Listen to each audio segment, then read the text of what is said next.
So let me start the recording this time.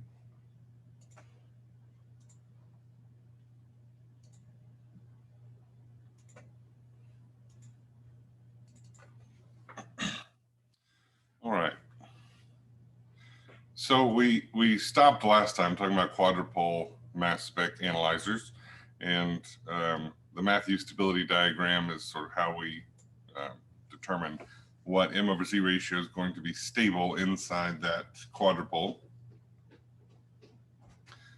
Other analyzers are what we're going to talk about today, most notably time of flight. Our book goes into some detail about FTIC-RMS, but again, that's one of the topics for the end of the semester. Has anybody taken that topic, by the way? FTIC-RMS? No. Savannah says yes. I thought somebody had. So I'm not going to talk about that too much. I'm going to save that for our oral presentation. So in a time of flight, we have they're using a laser here as sort of an ionizing source. It doesn't have to be, right? MALDI-TOF is sort of the first iteration of time of flight. Like that was the first pairing that was very popular. And so maybe they're trying to show that it's a MALDI source, and that's where the laser comes in. But you can use any ion source, really. There's even some where you do, you isolate a particular ion using a regular quadrupole, and then you break it apart some more, and then you do a time of flight to see what the fragments look like. And so, there's lots of different iterations of this. But you start with some ions, you apply some extraction potential here, and then from this point, this is ground. I don't know how much of your physics you remember, but this is ground, right? And between those two plates right here and right here, there's no electrical field, right? That's why they call it the field-free region, right? This field-free region is where these ions can just float along happily, merrily, without being affected by any electric field, any other charge. And what happens is that at the extraction grid, these G1 and G2, we have this extraction grid, and that grid gives them all the same kinetic energy. So let's look at those equations real quick. You all know, hopefully, that kinetic energy is 1/2 mv squared, right? And so if they all have the same kinetic energy, obviously the heavier ions are going to travel slower, the lighter ions are going to travel faster if all of the ions have the same kinetic energy. That kinetic energy is related to the charge of the ion Z, the charge of an electron. So Z is the integer charge, right? +1, +2, -1, -2, whatever. E is the charge of an electron. So that's that 10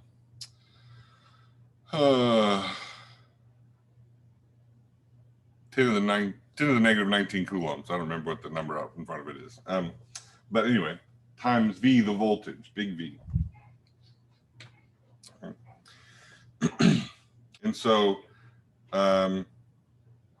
because we're applying the same voltage to all of our ions, as long as they're all the same charge, right? So this is where it breaks down a little bit, but usually we have things that are all, +1 charge, say.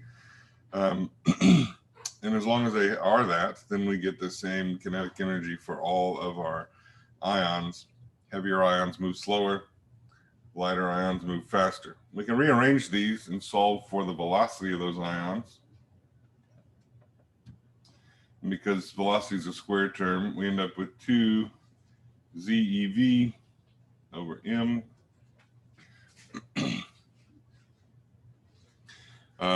And this is true for not just time of flight, but this is true for any moving particle in an electric field. And so thinking about time of flight specifically, when we talk about time of flight, we're going to abbreviate that TOF, right? Time of flight. And so the actual time of flight in terms of a seconds or something is the length of the tube, L. And so from here to here is L, divided by the speed of that ion, right? So the velocity. So this is meters divided by meters per second gives me seconds. And so faster ions obviously going to have a shorter flight time. Slower ions going to have a longer flight time. If we wanted to rewrite this, not in terms of velocity, but in terms of some other things that we might be more able to control, like the voltage, then we could rewrite this as the time of flight is equal to L times M over Z, right? That's that mass to charge ratio. And I'm going to separate it out. The book separates it out. Divided by 1 over 2 V.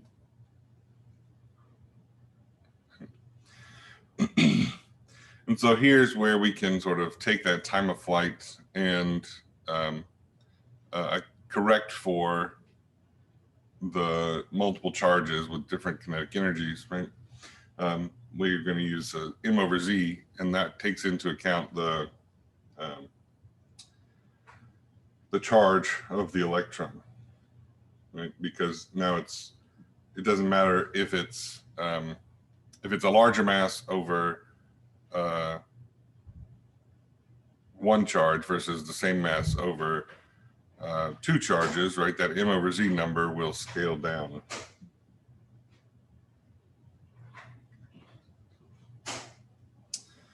All right. So we have this extraction grid, this acceleration region, right?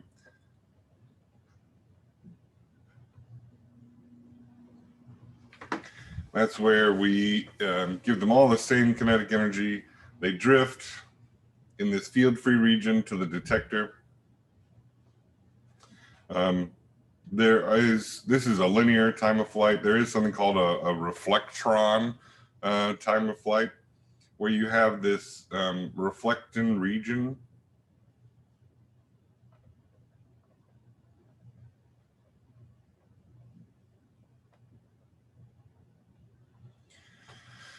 So one of the ways that we can, improve separation is by having a longer drift tube.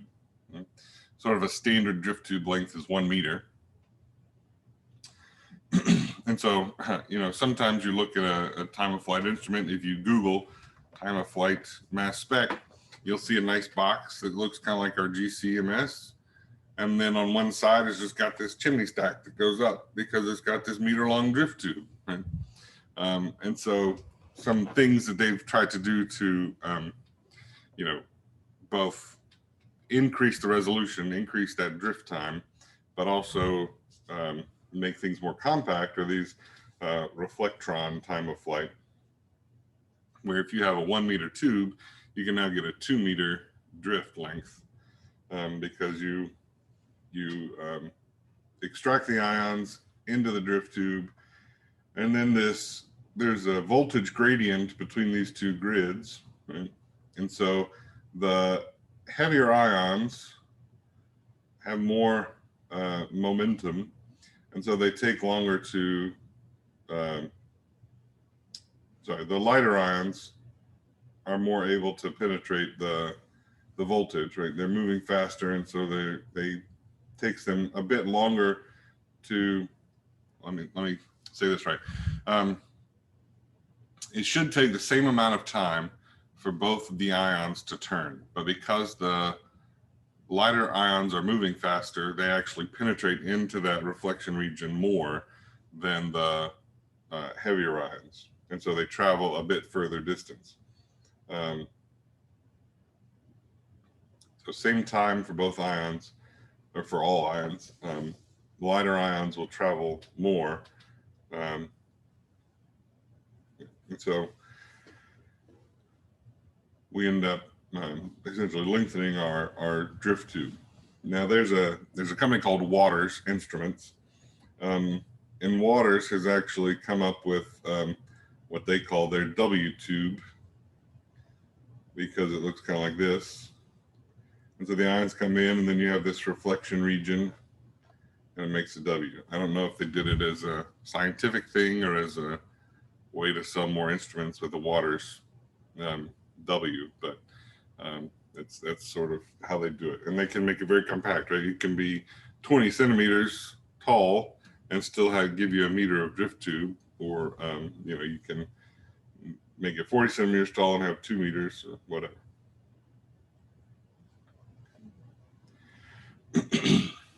All right. I just wrote all the equations on the previous slide, so I won't rewrite them there, although we could maybe do a practice problem. So let's say, what's a good molecule? A nice big one. Ubiquitin. I don't know the molar mass of ubiquitin. Let's look it up. Ubiquitin is a ubiquitous protein. It's a pretty commonly studied protein because it exists in all eukaryotic cells, according to Wikipedia.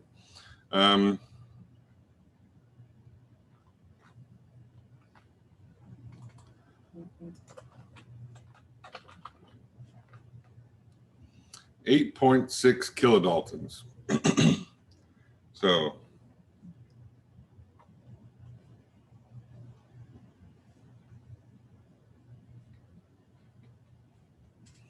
a Dalton, by the way, is the same as an AMU.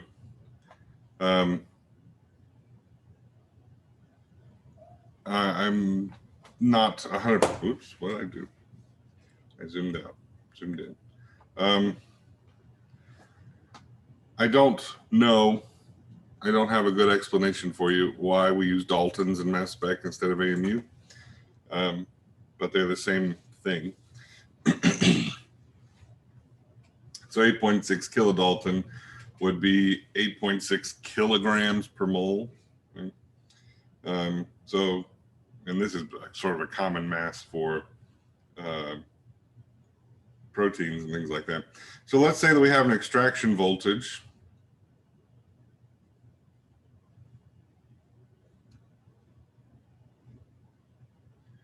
of 2600 volts. I want to know the flight time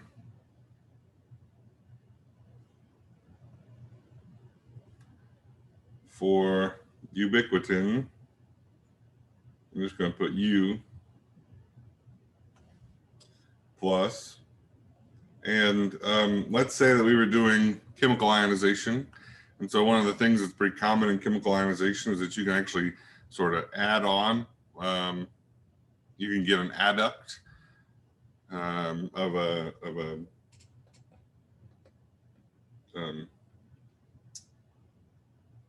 what am I trying to say? You can get an adduct of a methyl group. So if we're doing chemical ionization, we would have U plus H plus and U plus C2H5 plus.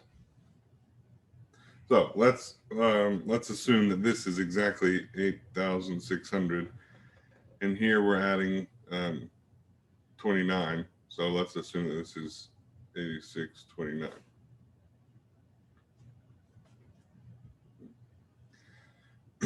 So calculate those two flight times real quick. I'm going to do it as well.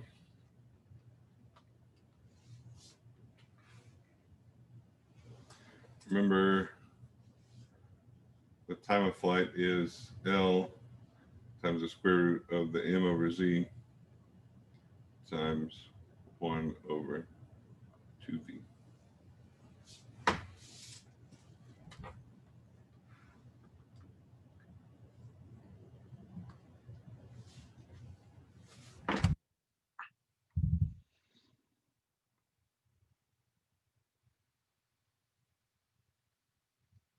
in a 1 meter tube.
What is the, or is there kind of like a unit equivalence for voltage? Um, Do you know? yeah, so volts are joules per coulomb. Hmm. Don't quote me on that. Yeah, volts are joules per coulomb. And so the Z here, Mm-hmm. um,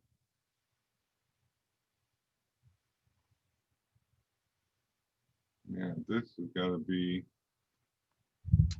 kilograms per coulomb. Um, so we have 1 over kilogram meters squared second squared coulombs. So our um, coulombs cancel, our kilograms cancel. We're left with seconds squared per meter squared. We take the square root, we get seconds per meter, and we multiply it times meters, Cool. and we get seconds. Thank you. Yep. So, um,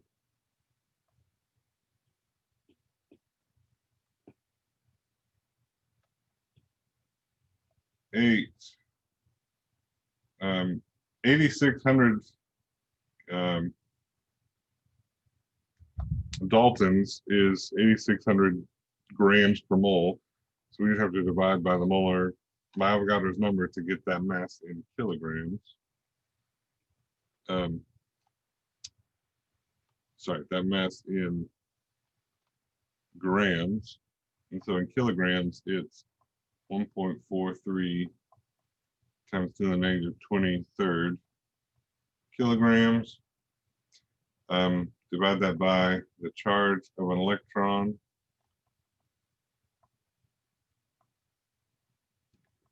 Times 1 over 2 times 2600 volts. Wait, the charge of the electron, I thought that was like absorbed in the ratio. That's E, right? Yeah. So that's what our textbook does. They lump it together, but Because then our units won't cancel out, will they? let me see, 1.43 times 10 to the negative 23 divided by 1.602 times 10 to the negative 19. Yeah.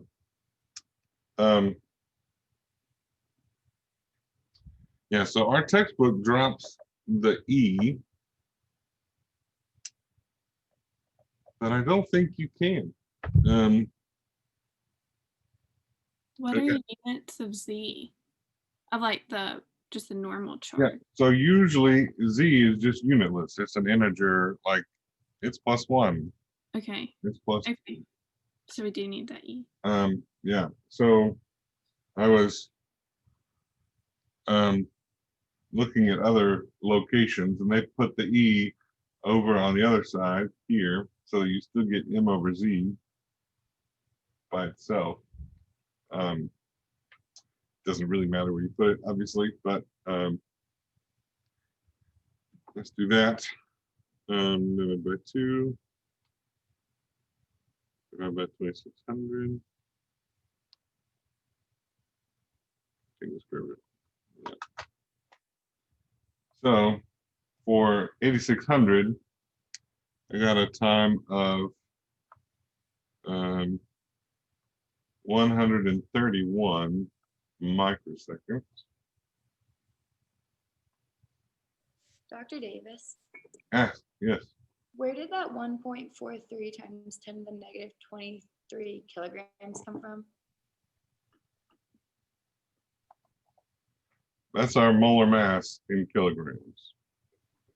So I did 8,600 divided by Avogadro's number. That gives it to us in grams. Oh. We gotta go kilograms. Okay. Okay, thank you. Yeah, but it's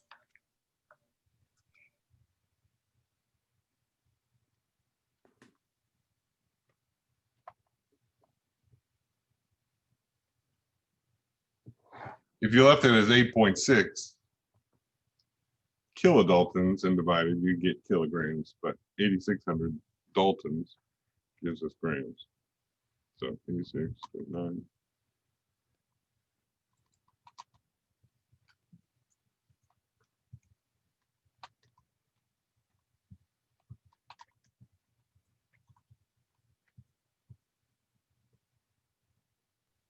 And what is the E equal in the 1/2 EV? That's this 1.2 times 10 to the negative 19.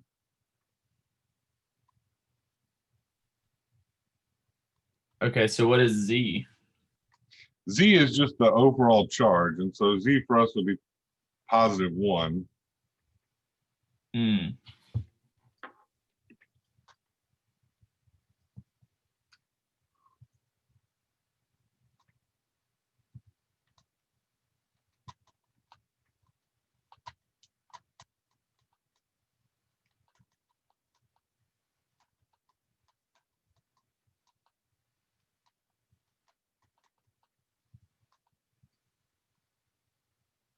I wish they made a chemistry calculator that had all these constants in it. Like, I don't understand why. Do they have that? They should. Maybe I should invent that. No, I don't think so. Because it's just a pain, really, to do all this. All these constants. I mean, we only have like one here, but I understand. we have the technology to do it. That's all I'm saying. Maybe there's just too many, and you'd have 1,000 little tiny buttons that you could never press with a thumb. Maybe. But we could get around that. Like you could program like which ones you want, like speed dial. Because there are millions of phone numbers out there, but speed dial you used to just be able to pick your favorite 9. Yeah, I mean, I guess that's what the TI, the big calculators do that. Maybe you can have all your constants programmed. Right, but we can't use those on ECS things. But you can use them in real world. Right, but we can't use them on your test either, I don't think. No, you're not supposed to. So they're not very different.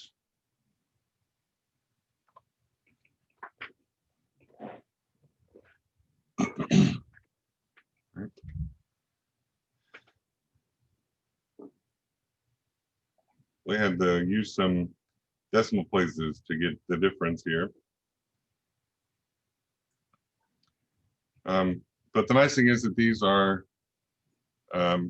normally easily resolvable with time of flight. Time of flight is a very high resolution.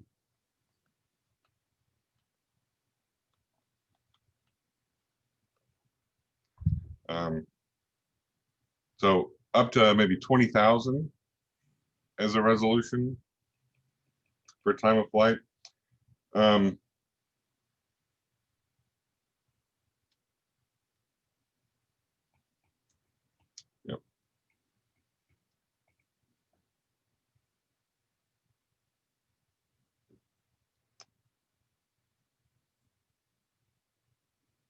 So yeah, the mass in kilograms. So in kilograms, and remember your value for E. It's a good one to have on your note card for tomorrow.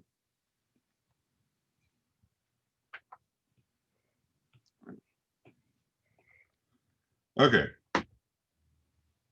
Did everybody get roughly these numbers?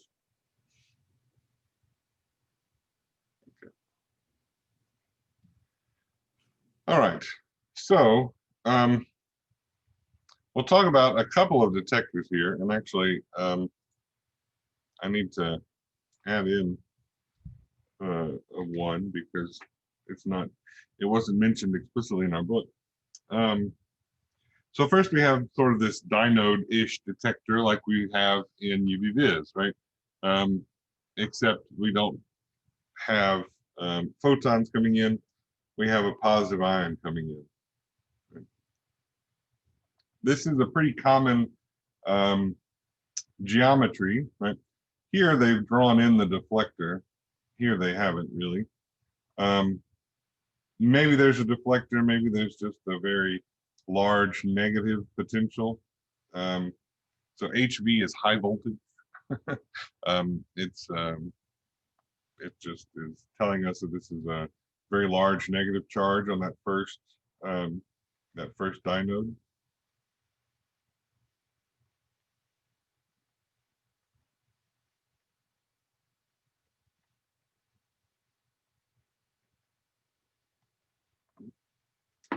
And so maybe that's enough to draw in the positive ion. You could have a positive deflector here as well.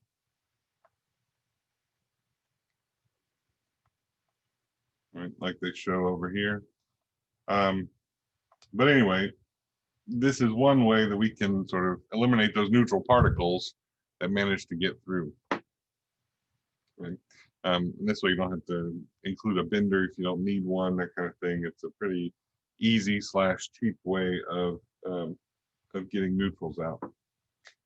But ion hits this first dinode, gives you an electron, and of course we know that we get this electron avalanche that goes to the detector.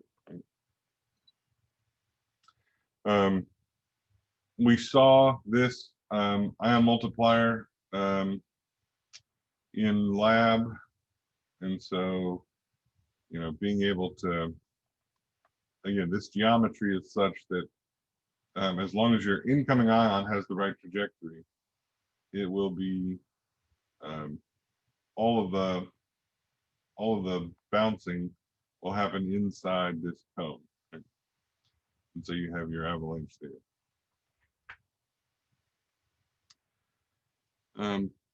The third type of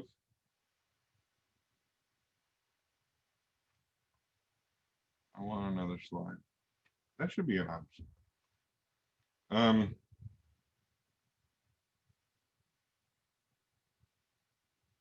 Nope. Don't listen.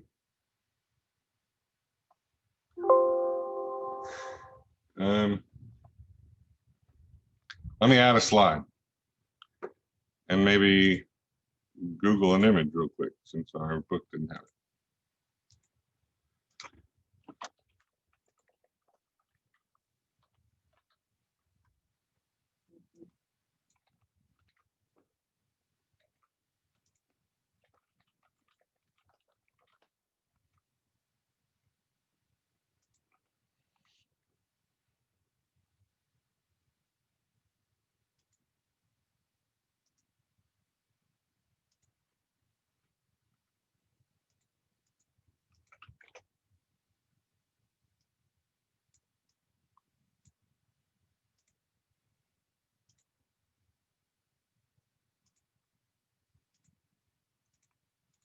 All right, so here we go. Fiddlesticks. Well, it's a microchannel plate. I'm sorry that I was a little lazy in my placement. So these are especially used in time of flight because all of our ions are in that field-free region. We don't focus those down so they hit a single point on the detector or anything, right? And so we want a detector that sort of covers all of the possible area that those ions could be in, right? And so these microchannel plates are, anywhere from maybe an inch, 2 centimeters to 5 centimeters across.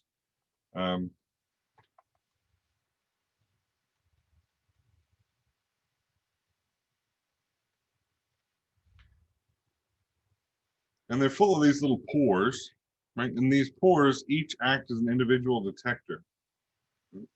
And so, again, this is useful when we're not focusing down ions. In each of the pores acts as a little detector. Right?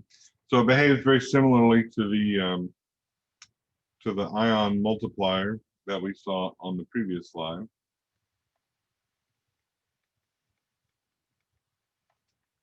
It's just a whole lot of them arranged together.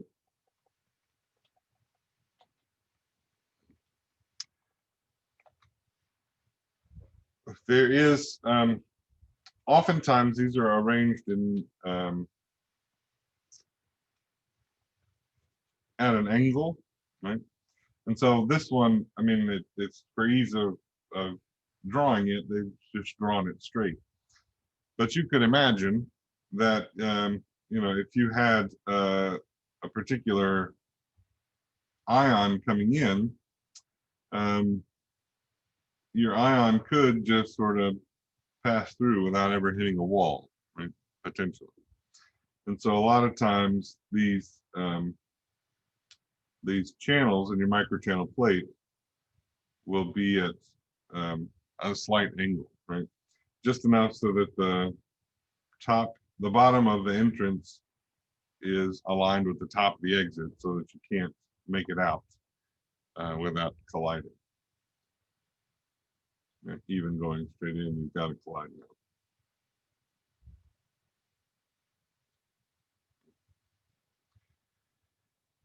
So very useful in time of flight. And that's where we see these most often. All right. MS techniques. Sometimes this is called, well, what we're going to talk about, MS to the N, right? In other words, mass spec. And so in a situation like this, we have two quadrupoles, right?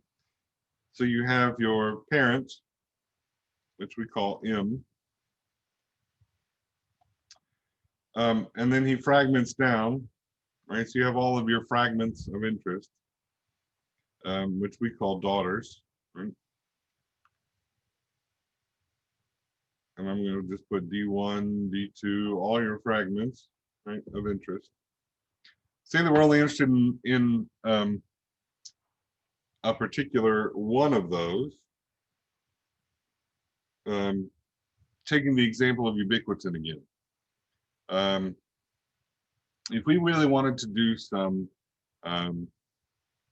protein sequencing or something like that, we could start with our molecule, do a fairly harsh ionization and get a lot of fragments, right? And then what we can do is we can isolate a single fragment or a single M over Z. It goes into our collision cell with a pretty heavy gas, right? And this collision cell, well, it does what it says, right? You have lots of collisions with this, with argon. And so these collisions cause more fragmentation.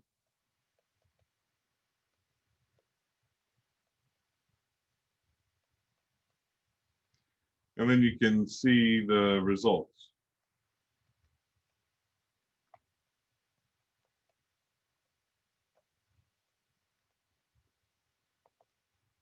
Right. So again, for a protein, maybe this looks like, you know, I take my whole protein and then I fragment it pretty well, and so now I have these sections of 10 to 30 amino acids. Then I'm going to put that in a collision cell, and I'm going to break that down even further, and then I can sort of tell what the amino acids are. And there are ways you can actually go through and sequence these things, because they won't all necessarily break in the same place, and based on which pieces you get, you can sort of piece together what the sequence of those amino acids is. Another example of something like this would be in the petroleum industry. You get a lot of things other than gasoline, and sometimes they want to know what those are. And so you have this big mixture of crude oil. You can put it in, you can isolate a specific peak out of that mixture. So not a fragment, but just one of the individual components of a mixture, and then fragment just that one component. So you don't have to do any separation before MS. You can do the separation in the MS. And then see what the fragments of that one component are. So it could be mixture,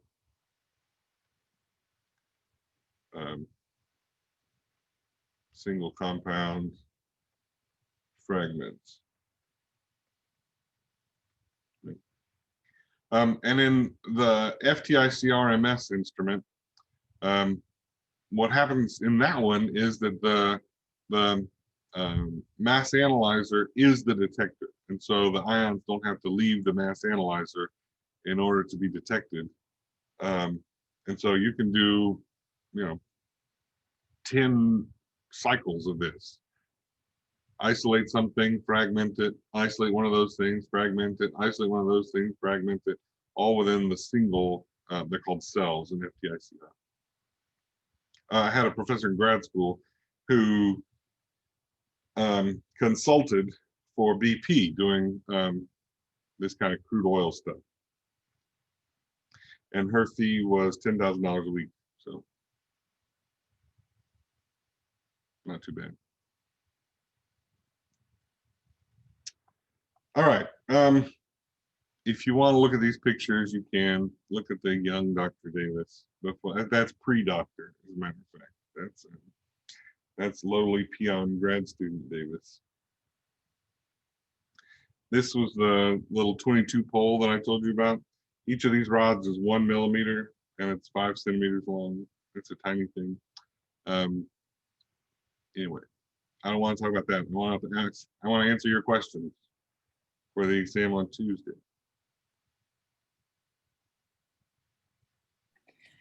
When we're talking, this is like a very broad question. And mass spec, when we're talking about separating things, we always talk about it based on their mass to charge ratio. Why does it have to be based on like mass to charge ratio and not just mass?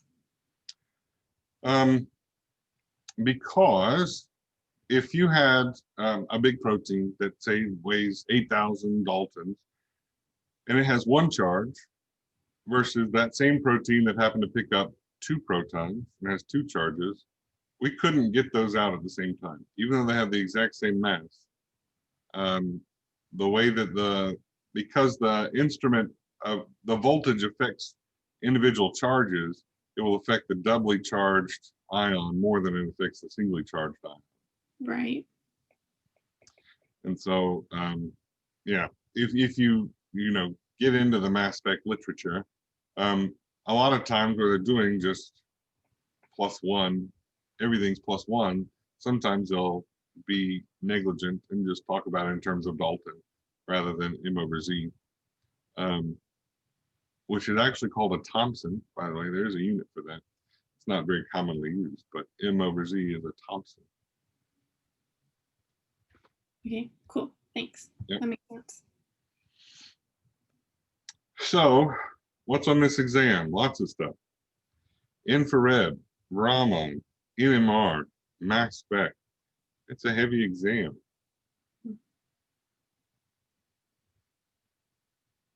Has anybody tackled the homework yet? Any homework problems?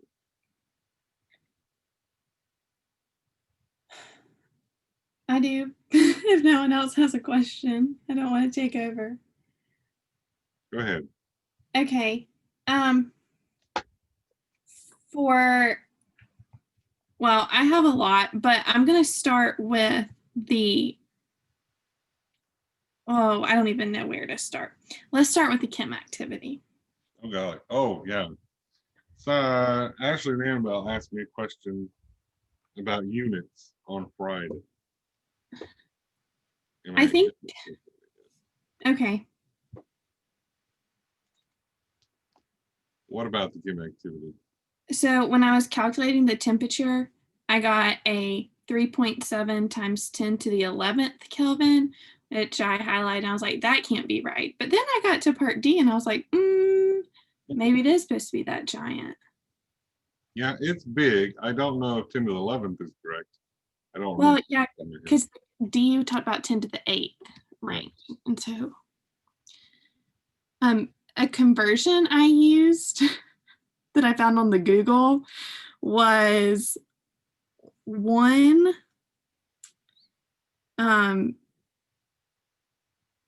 liter over nanometers squared. I'm sorry, it's 10 to the 15th meters.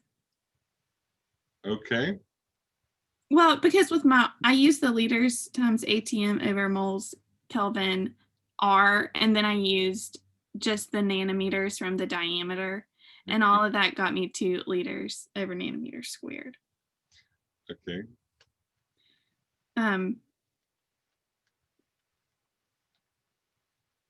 Okay, but maybe I need to take a closer look because you think that's too big. I don't know. I have the answers to this somewhere from when I wrote it over the summer. But it's huge. It should be big. I don't remember off the top of my head if it's 10 to the 11th. Did anybody else get 10 to the 11th? Ashley says no. They said no. Okay. Good. I'll redo that.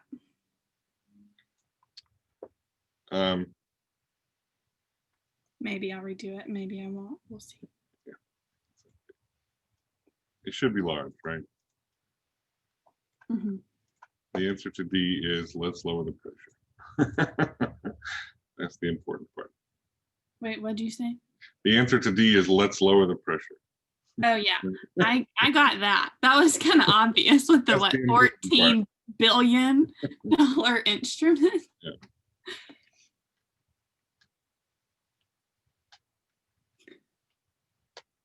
Anyone else? I'm going to stop showing this PowerPoint slide.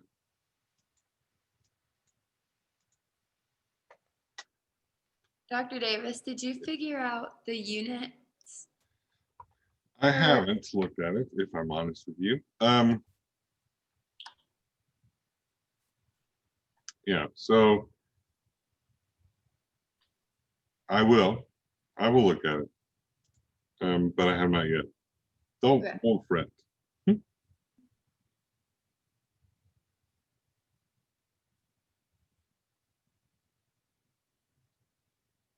Okay, also on the chem activity, when you told us to think about the ion bender and like which quadrupole it spends more time with, Yeah. and like my first instinct was the one it's attracted to, but then you were like, hint, there's a constant speed, and so you can really just look at time. Yeah. So let me share this. If we think about the, sorry, if we think about this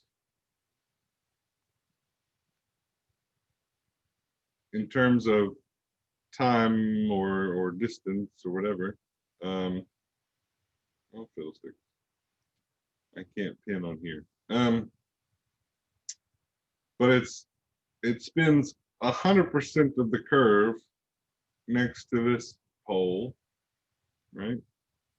Mm-hmm. Whereas it spins only a little bit of the curve here and a little bit of the curve here next to these two.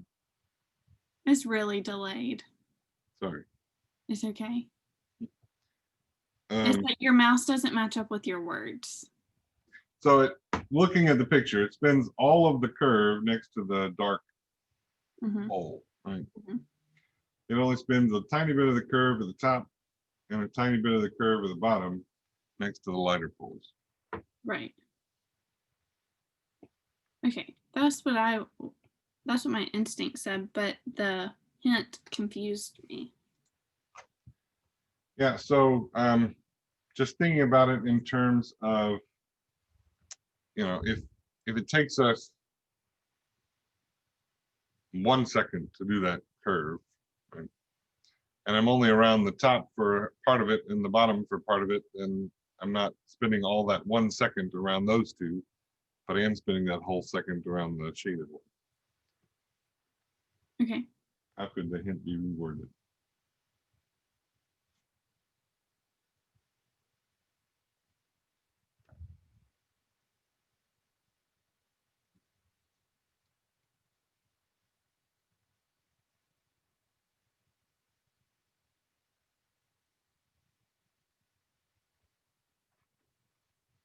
Okay.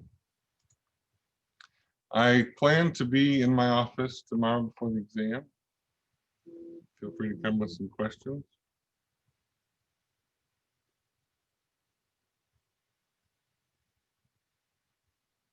All right.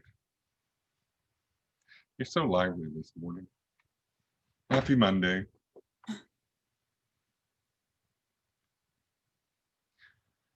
I'll see you tomorrow.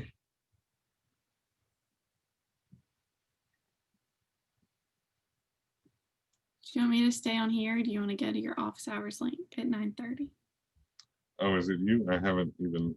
Yeah, it's me at 9:30. Yeah, sure. We can stay here. Okay. So let me pull up my list.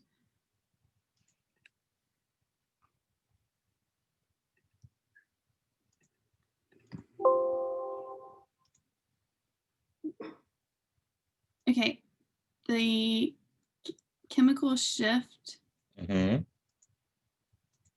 slide, the mass. Hold on. Mass. NMR. Mhm. So when we get to we had the chemical shift on the x-axis, and we were talking about TMS at 0 ppm. Yep. And you drew it to 10, and you drew a large peak around 7 ppm. Yep. And you were talking about how we had a 1 megahertz instrument, and then you subtracted that 7 hertz Right.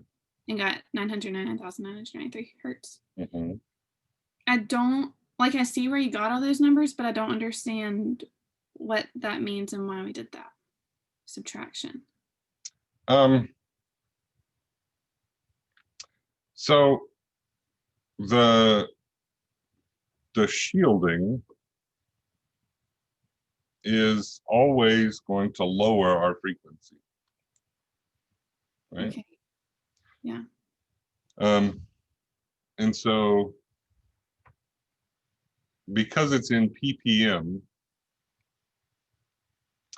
notice that shift is delta rather than sigma, right?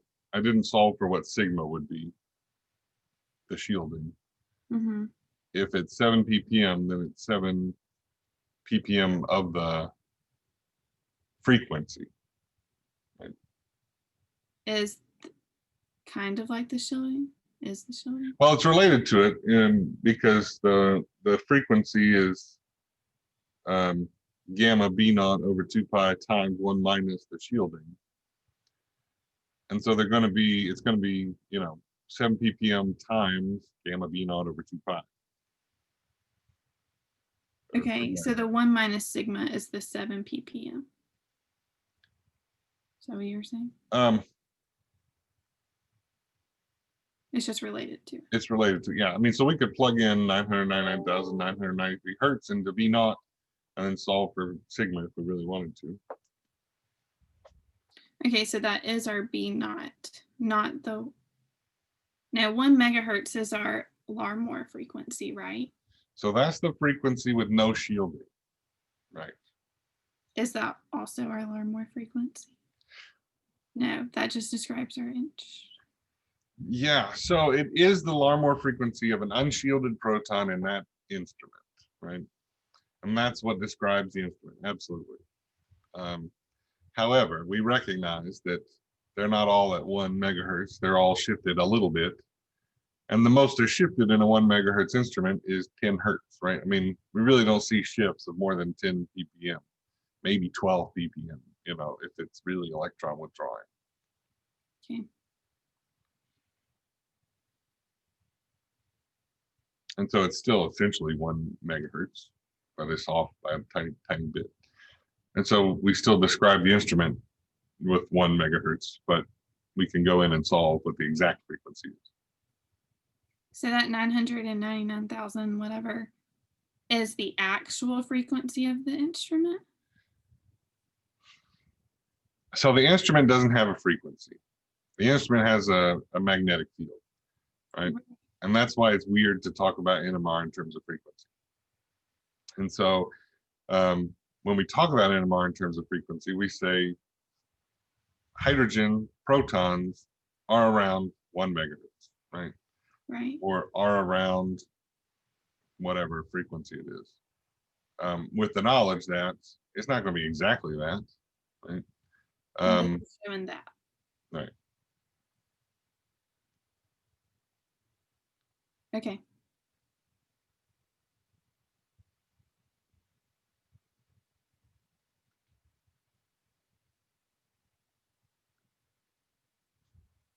So how is the free proton in solution with the TMS?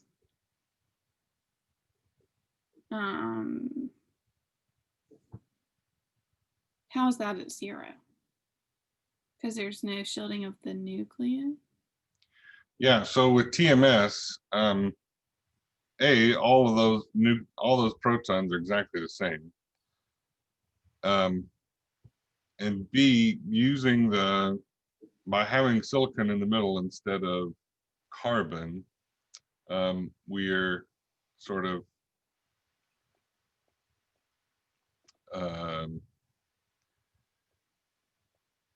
we have all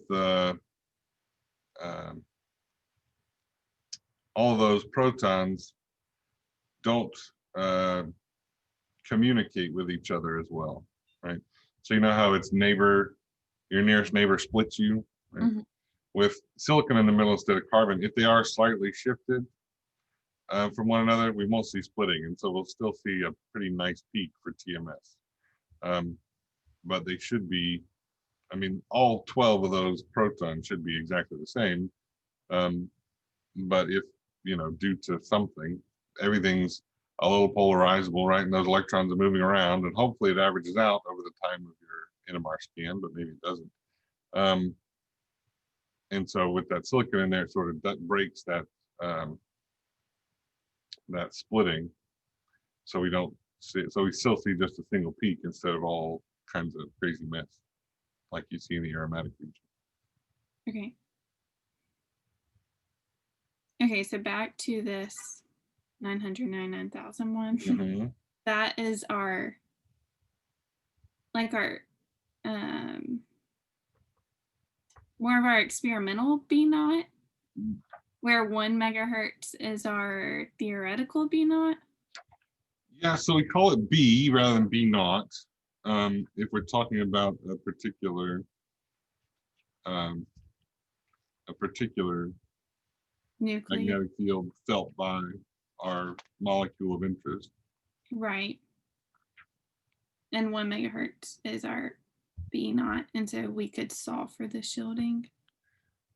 Yeah, so megahertz is new, right? B, we don't know. I don't know what it would be for 1 megahertz. It'd be small, right? B is in Tesla. Oh, I see. This, oh, dang, okay. And then we would solve for B to get the B of 1 megahertz. Because that's right, that should be in Tesla. And we'd have to do the same thing for 999, 993. Yeah, right, yeah. And that would, that would be our B. Our other one would be our B naught.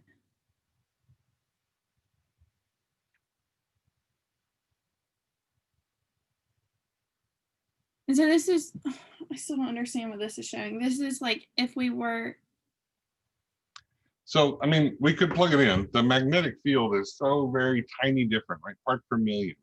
That magnetic field is so very slightly different in different chemical environments. But we can measure those very, very tiny differences, and that's why NMR is useful, right? We can measure a difference of, 0.2 ppm out of, well, 0.2 ppm, so 0.2 out of a million. We can measure that difference. okay.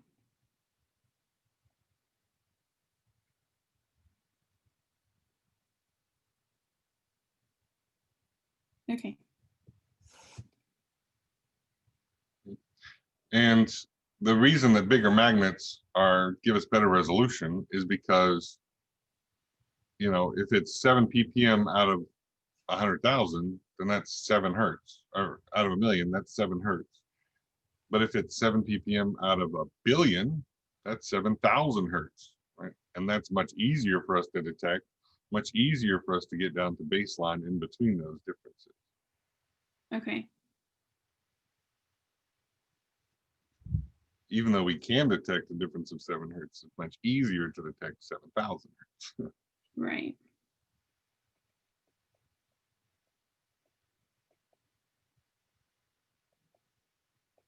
How did that relate to the parts per million?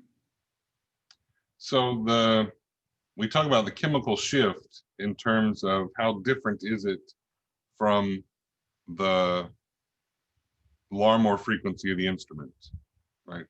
Mm-hmm. And so that difference is very small. It's in parts per million. Right. And so that shift in frequency comes from the fact that different protons feel slightly different magnetic fields based on what their surroundings are. Right. And so their surroundings lead to a difference in the magnetic field that they encounter, which leads to a difference in what frequency will actually bump them up to the excited state. Okay. Okay. That makes more sense. Environments, which affect.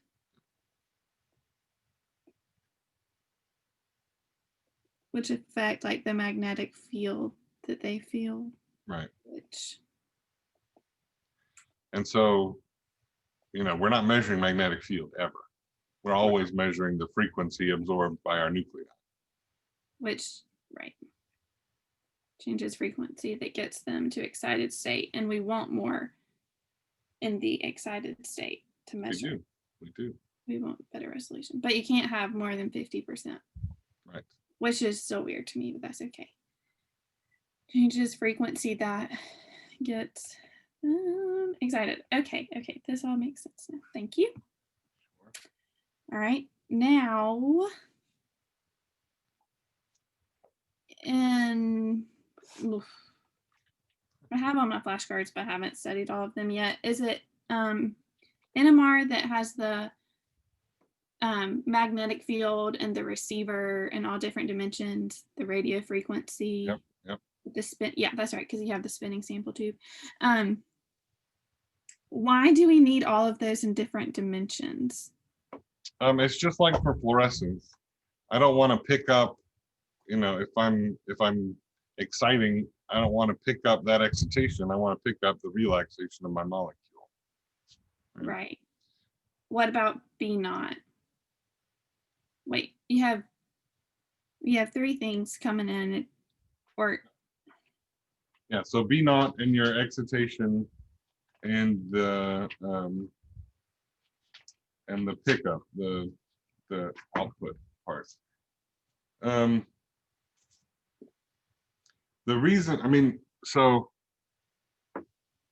it's a good question, and my instinct is you don't want anything between your magnet and your sample, right? It's not, I don't think it has anything to do with the physics. I think it just has to do with, if you had a bunch of coiled wires between the magnet and your sample, you would affect the stability of that magnetic field. okay. I think it's a more engineering than a physics issue.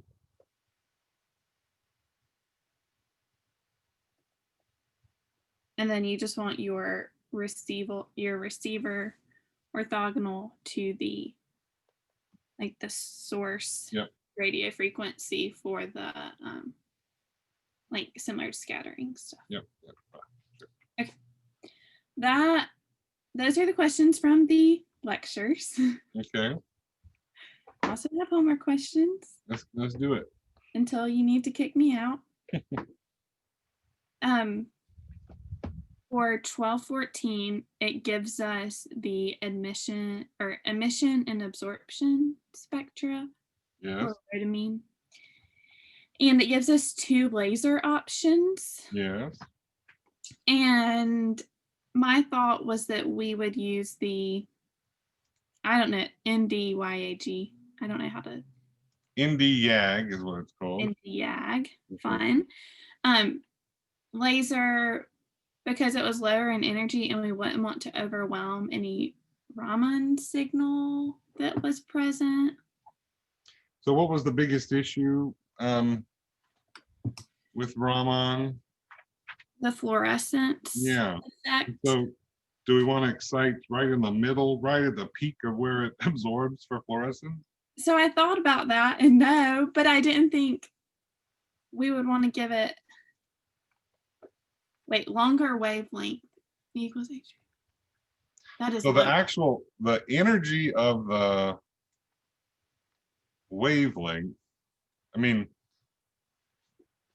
you're right. So, it's both things. The lower energy wavelength means it's less likely to absorb for fluorescence, right? Mhm. But it could be that we have the different molecule in these same two lasers, and the absorption peak of molecule 2 was right at 532, and it actually absorbed less at 488, right? If we look at the black curve, what if we had 488 and 450? We'd choose 450 because it absorbs less. Do you have the picture? No, I don't. I was about to get my book. Oh. Oh gosh. You can't tell what's blue and black. Oh, there we go. I put that the argon laser is closer to the excitation one. Yeah. But if Yeah. if our options were 488 and 450, which would you choose? Well, I guess 450. Yeah, because it absorbs less, right? Right. And so it's not so much about the power of the laser, it's about where our molecule absorbs. So we do want 488? No, we want the 532. Oh, good. Okay, but you're saying my explanation, It's a little funky. right. Because the 488 is right at that excitation. Right. Okay.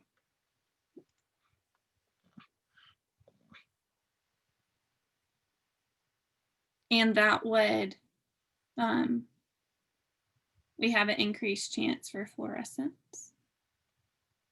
Yeah, if we used 488, we'd get Use more 488, fluorescence. yeah. Yep.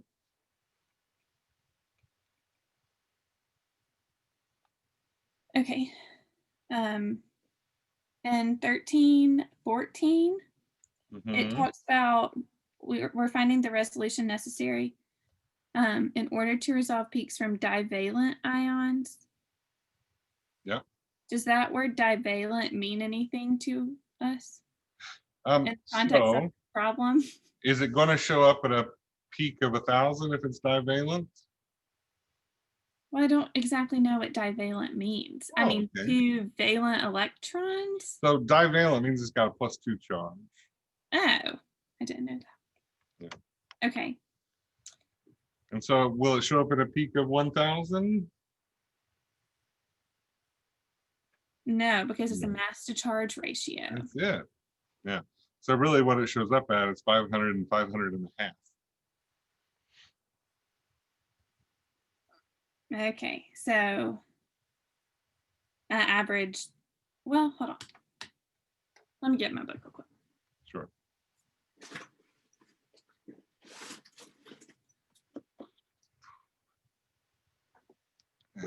I know it's average lowercase m over delta m. Yep. But I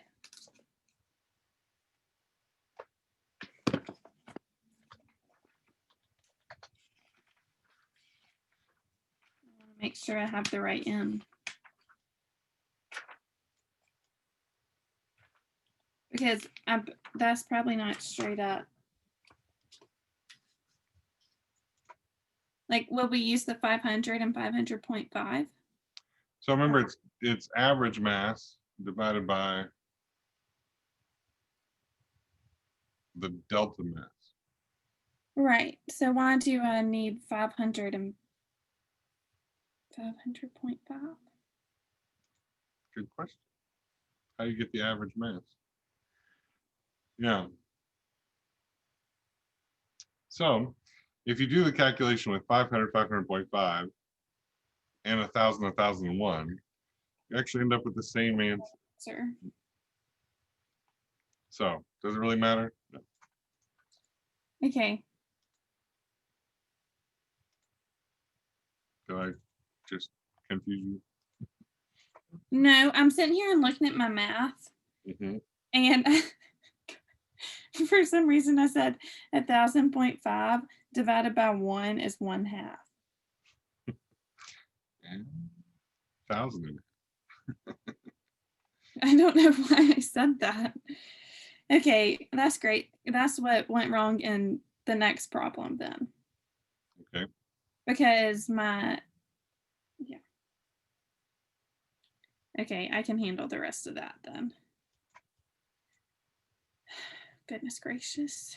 Right. Because the next thing I do is I just use that R that I just got and make sure I have that average it gives me. Wait, nope. Okay, so it gives me the average mass to charge ratio, and that's where I use that 2 to find my average mass. Yes. Mhm, mhm, mhm. Okay, okay. Absolutely. That makes sense. Okay, and then for 1318, I'm using the mean free path I got in number 17, Okay. which ended up, I got units of meters, Excellent. which I felt great about. And so we have velocity, which is meters per second. So I ended up with 1/seconds. Is that okay with collisions per second? Yeah. So collision is not a unit for us, right? And so Okay. Fantastic. And now, last question is on the chem activity. mhm. And we're talking about